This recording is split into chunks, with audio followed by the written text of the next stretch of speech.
I had my first and only child, Emmy, and then 10 weeks later raced a half Ironman. You rock star!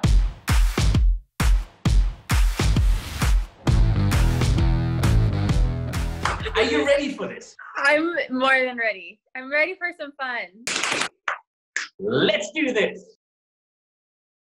First up, if you had a superpower, what would it be? Teletransport anywhere I wanted. Teleported yourself past Daniela Ryf at Ironman, Texas. Love it. What would the title of your autobiography be?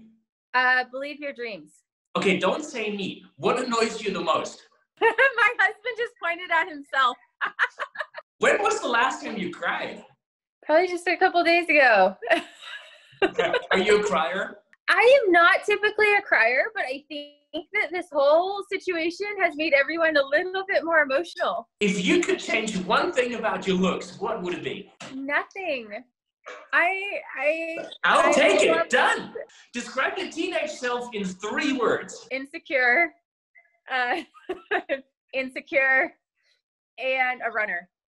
What are you the most afraid of? Fear itself. Now that's like a whole individual topic. I love it. I will get back to it. Okay, so that was our little quick fire round. Now I know a lot more about you. Let's have a real conversation. So it's not too long ago, I would say about 7 years, that you thought people doing an Ironman are crazy. Yeah, oh yeah. What happened after that? I mean, my sister did them, and I went to the race with her to, Sherpa for her, and support her and do all the bidding of whatever she needed. And I thought it was insane. Like, why would you work out? Why would you go race for, 8 to 18 hours in a day? Like, I just didn't understand what would possess someone to want to do that. And then I went to these races, and they were just so electrifying and so amazing. I mean, the atmosphere is just so addicting. And so I was like, okay, I'll do one half distance race. And so I did one, and then I was hooked. And then I became one of those crazy people. It's a good kind of crazy. I want to say normal crazy people go and do one difficult thing in life. You figured, hey, around the time when giving birth for the first time, now that would be a fantastic time to do my first half. How did you come up with that great idea? No, okay, you're making me like real crazy. So I signed up for the race, because you have to sign up for races like a year in advance, right? Do you know how long it takes to have a baby? That's 9 months, not 12, 9. So there's 3 months in there. So I signed up for the race before I knew I was pregnant. And then I found out I was pregnant, and I calculated out, and I was like, oh, 10 weeks? I can do that. How was that 10 weeks later? It wasn't too bad. I didn't do much swimming. But other than that, I just did normal, aerobic biking and aerobic running and stuff like that. Like, my biggest concern at the race was having to pump, because I was like, you're away from your child for at least 5 hours. Like, how is this gonna work and stuff? So I remember there was a house across the street from the race start, and I went to the house across the street, and I knocked on their door because I had no electricity and I needed something to plug my pump into. And I was like, can I just plug my pump in here so I can pump and then go race? And they're like, yeah, here, go into our garage. So I'm in their garage, pumping, right?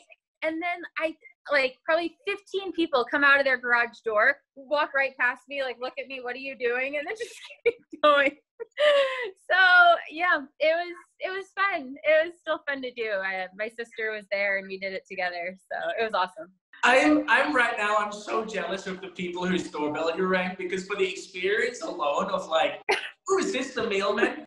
You know why I had to do it under 5 hours? Because there was a guy in Texas who I was talking to about doing a half Ironman, and he's like, just don't expect to go under 5 hours for your first, and blah blah blah blah blah blah. I was like, heck yeah, I will.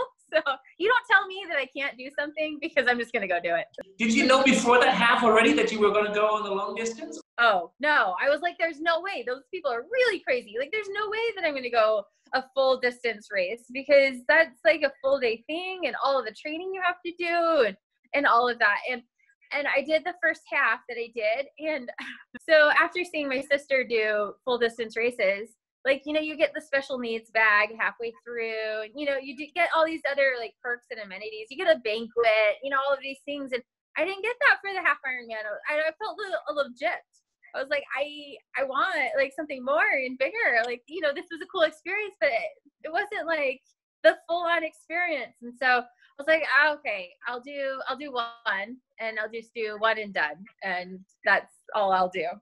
I think we're all crazy in our own crazy ways. Like, I really do think that everyone has their own like iron distance race in their life. We all have those mountains to climb that we want to conquer.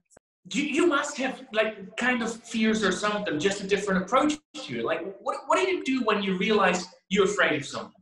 Probably the biggest time that I was afraid of something in my athletic area was racing Daniela Ryf at Ironman Texas. And I remember whenever I have a certain fear or a doubt or, you know, things like that, I replace that fear or doubt with something positive.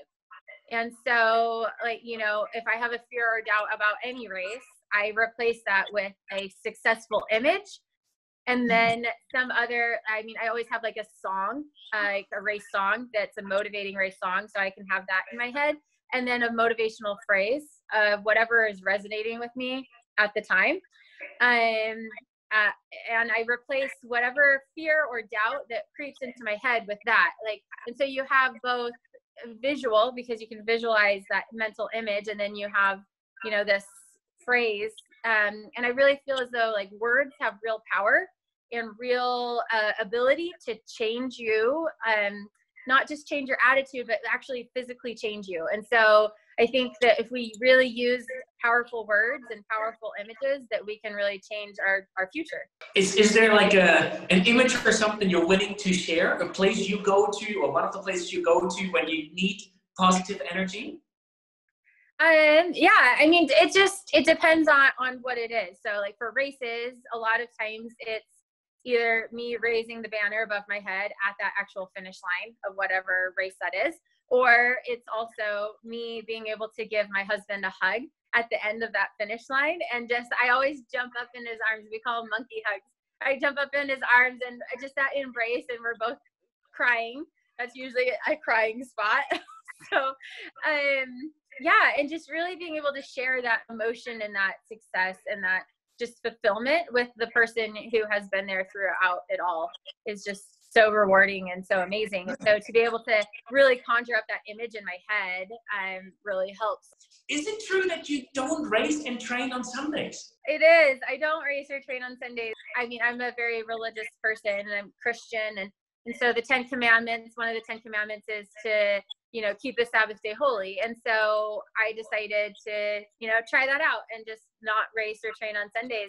And after that, I had a crazy breakthrough in my high school career, my senior year. I mean, I was able to get like a full ride scholarship to BYU, you know, and all of these things. And so because of that, I felt like I can't ever go back on that massive blessing that I was given. So everyone, each their own, right? This is my personal experience and my own journey and my own testimony of it.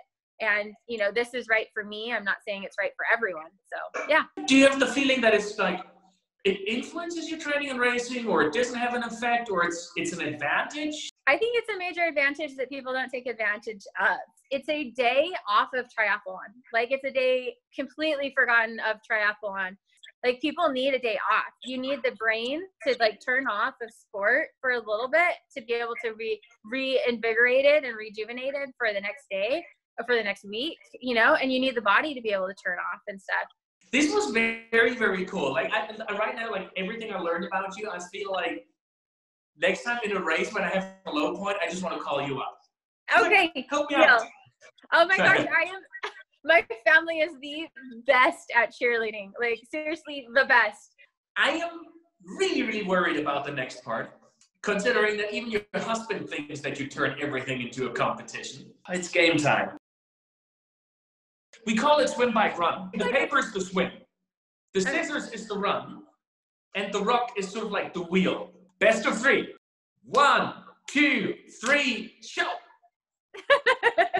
Ah! 1, 2, 3. Yay! Ah! 1, 2, 3. Yeah! Ah! It's all about psychology. You just got to read the person. I feel very naked right now. I'm gonna just, that's sort of like a short round where I start the sentence and you finish them with whatever pops in your head. Oh, this is fun. Daniela Ryf. Is an amazing athlete. When I get old. I want to go on long walks with my husband. Biggest thing I've ever accomplished in my life. Having my daughter. Ah! Amy! You don't know me, but I heard so much about you. I'm Till. Hi. How old are you? Good. How old are you? 7. Oh, you like gymnastics, right? I even have a bar at my house. No. Do you think you can do a gymnastics trip for him? Sure. Oh, right now. Show me what you got. She has a better six-pack than I do. Like, seriously. That was amazing. What do you Awesome. Keep that up. Gymnastics is super.